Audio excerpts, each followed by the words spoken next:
Hey guys, what's going on? Mark here from TST Industries, and today we are at our TST dyno facility, which is separate from our shop. And as you can see behind me, Bart is here. He has been working tirelessly on our race Ninja 400, making sure it's tuned to the best of its ability and making sure that we're able to hopefully win another national championship. Now you may be wondering, why are we here at a dyno facility with a brand new bike that hasn't been broken in? Well, it's pretty simple here at TST. As you know, we like to break stuff and we like to fix it. We like to rebuild it and make it better. We are gonna take our brand new MT-03 that has roughly 40 miles on it now, and we're gonna throw it onto the dyno.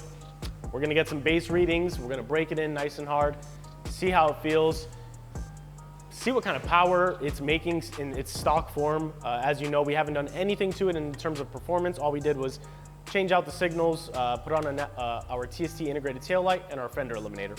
So we're really excited to see how it compares to a stock R3 and then our Superbike R3. Please note, these dyno readings, when we get to them, are all subjective. We are in the state of Florida. It is currently June. It's humid outside. So the temperature, the humidity, the elevation or lack of here in this state is gonna play into that. So please keep in mind, the readings that we'll get on this bike are gonna be different from the readings that you might get if you're located in Colorado or up in Maine or over on the West Coast in California or Texas. So this is all subjective. This is kind of just to give us a good idea of what we're gonna be working with, the preliminary readings for our base platform before we really get into building it and making this bike something fun.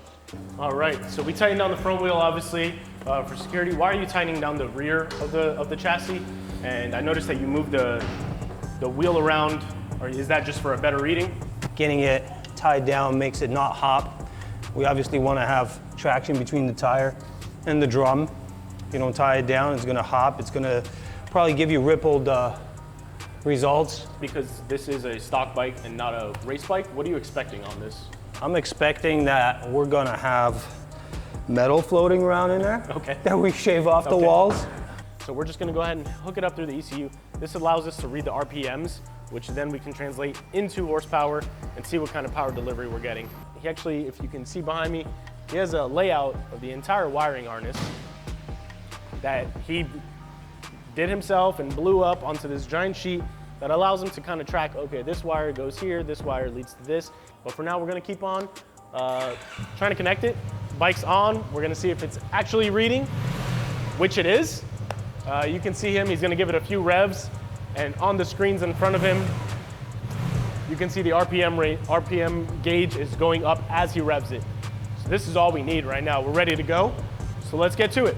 Maybe don't try this at home. Yeah. Don't try this at home. Again, follow your recommended braking procedures from the manufacturer and from your local dealership where you bought your brand new bike. We're doing this because we can and we like to break stuff and rebuild it. Right now, he's just making sure all the parameters are set. You can see on the right screen, we have the dyno graph. This is giving us an idea and will actually have us show us the reading at the end once we're done. And on the left side, that's from the Superbike. That's from the Superbike? One of the runs before we got really into tuning it. Okay. So I just want to compare this to that. Yeah. See if we go the distance on this for the build, we may see these kinds of figures, but awesome. We'll compare that later. Yeah, so right now the dyno graph on the right, as Bart mentioned, is from our Superbike build. That was one of the preliminary runs and testings that we did before we really got into breaking in the motor and doing some crazy stuff we did. Left screen, you have the speed reading, you have the humidity, the big gauge in the middle is the RPMs, and then you have the air-fuel ratio 1 and 2. We're just gonna have this bike on, let it get up to temp. Once it's at temp, we'll be able to better test it. We'll start giving it some runs, breaking it in, and it's gonna be interesting. We may see, the first run, it might read kind of low. As we do more runs, the numbers might actually go up slightly. That is because we are breaking in the motor, so the wheels are going to be rolling a little bit smoother. They're going to be nice and hot. The bike's going to be up to 10 and up to temp. The fan's going to be running. We have the fans on and pointing into the cooling system. So all these little parameters, all these tiny little tweaks play into the big scheme of things. You guys ready to make some noise? Yeah, let's make some noise. We do have headphones on. Always have proper protective equipment. I'm going to start mild.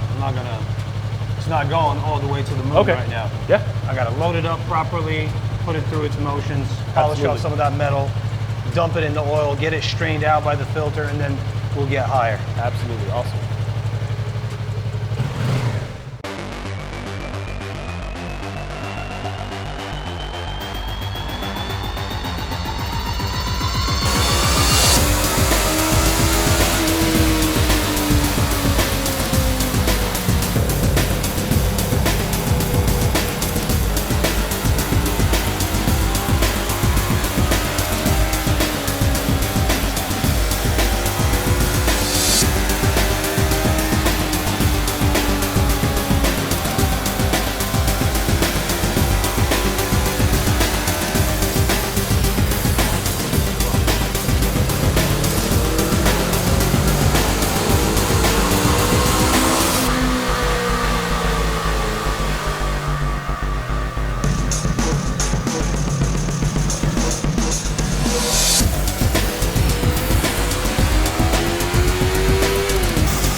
We interrupt our program to bring you a special broadcast. All right, so you might have seen Bart doing a few things. I'm not how well my audio was picked up with the bike running and such, but there's a few things he was doing. One, with every set of new pulls, he was getting to a higher RPM range. So he started off at 8,000, then went up to 9,000, then finished off at 10,000. This helps seat the piston rings like he was saying, and just kind of break in the motor really, really nicely. He was also checking the temperature quite often on the exterior of the engine.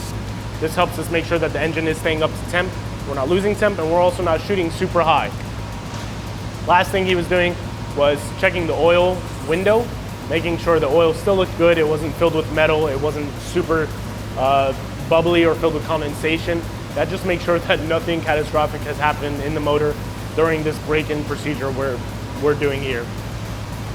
And as I mentioned, as we continue doing these things with the bike and riding it more and more and more, the power levels, power readings, I should say, are going to change quite a bit. And keep in mind our location, our elevation, our humidity, our temperature, all of that plays into what we are getting on our particular dyno. We're gonna compare it to our Superbike readings as well, kind of see what we're gonna get there. Ready? All right, so now we're gonna get back into it.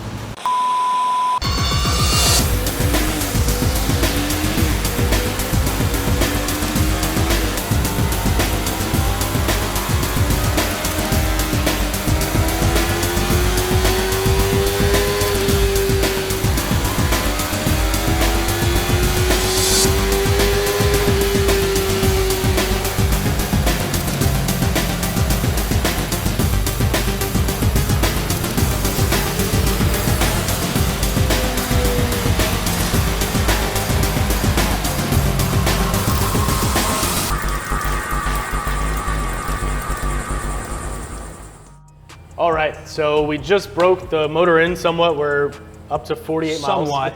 A lot of these moving components, they really need to polish in against each other. Absolutely. So I wouldn't say it's fully broken in, but it's enough that we could run it on the dyno safely, knowing that, you know, we're not gonna send the rod through the front. So we have our graphs here. I see a bunch of different colors. I'm seeing like 7 different readings. Do you want to break that down a little bit before we embarrass ourselves? So let's say right around 21 foot-pounds of torque and right in the neighborhood of 38 horsepower for this particular bike. So will give us a really good starting point for what we want to do as this bike breaks in more and the transmission gets polished in, all that stuff that I went over. As all that stuff really wears in and comes into its real life, we'll see a larger number. And it is all relative. Again, this is all, you know, subjective to your location, humidity, temperature, elevation. Yeah, these are not absolute gas. numbers. This is a tool for us. We get a baseline and then we tune on that. And then we just consider the percentage change. Here at TSD, we have really good understanding of what to do to get some juice out of these things. And I can demonstrate that. Now, before we get into that one, because when we click this box here, you guys are going to see a different color pop up on the screen in a completely different place in the graph. All right, so let's go ahead and this next data line we're going to incorporate. As you can see here is a very, very... Let me put it into better perspective. Yeah. It's very nice and prominent blue. And you'll see it actually goes past what I reference as the not so safe zone. So go ahead and touch on that. Tell us what this is. All right, so this is one of the runs from the later configurations of our Superbike R3 build bike. Yeah. Look at this torque curve. Yeah. Just goes on forever, Yeah. does not fall off. Plateaus. Yeah. This one, from the stock bike, on its face, boom. Yep. From 9.5 on, is dead. Yeah. It's a zombie here. Here, we're basically just cruising. So it keeps on climbing. Those RPMs go up, and it just keeps on going. Like I said, this was not the final number before I tuned this configuration, but what we had was 52.22 horsepower, just over 23 foot-pounds of torque. And I actually, that particular bike, I got over 53 horsepower, and that's what that configuration is what Alex won the national championship on in Moto3 at Daytona Raceway. So like I said, we have a little bit of knowledge about these 300 something odd cc Yamahas. Maybe just a mild motor build. Yeah. Up the torque a little bit, up to horsepower, because the horsepower is really where we could gain more, as long as somebody's comfortable riding in this range. Yeah. We've run them at 14.5 into the stratosphere, you know. What do you think? We're done here. I'm done. I know we want gotta to get go. in. I'm Yeah, hungry. you gotta go. Go ahead and get out of here, get some lunch. Thank you for your time and your expertise here. No worries, man. What we're gonna do in the next episode, actually, we're gonna get into a little bit of track prep. As Bart mentioned briefly earlier, just a few minutes ago, he does want to take it to the track. We are gonna take this to the track, and we're gonna wring the hell out of it, see what it does, see how it handles compared to a stock R3 and compared to our Superbike R3. Those are all very different feels as far as ergonomics go, power delivery, all that stuff kind of plays into it. So we're excited to take it to the track. I feel like we've given you guys a ton of info. Hopefully this video is really entertaining, because it is, again, it's all relative. Obviously we all know that this is a small bike, but we're gonna have some fun with it. Seeing the power and what we can do, the potential is there. So it does bring a pretty big smile to my face, because I know that we have the technology and the proven results to really get it where we want it. So that's all. We're gonna go ahead and get out of here. We need to grab some lunch, maybe a cold beer, because it's Friday and why not? So again, we hope you guys stick around. Don't forget to like this video, subscribe, share to your Facebook feed, your Instagram, Twitter, all that stuff. See you guys next time. Ride safe.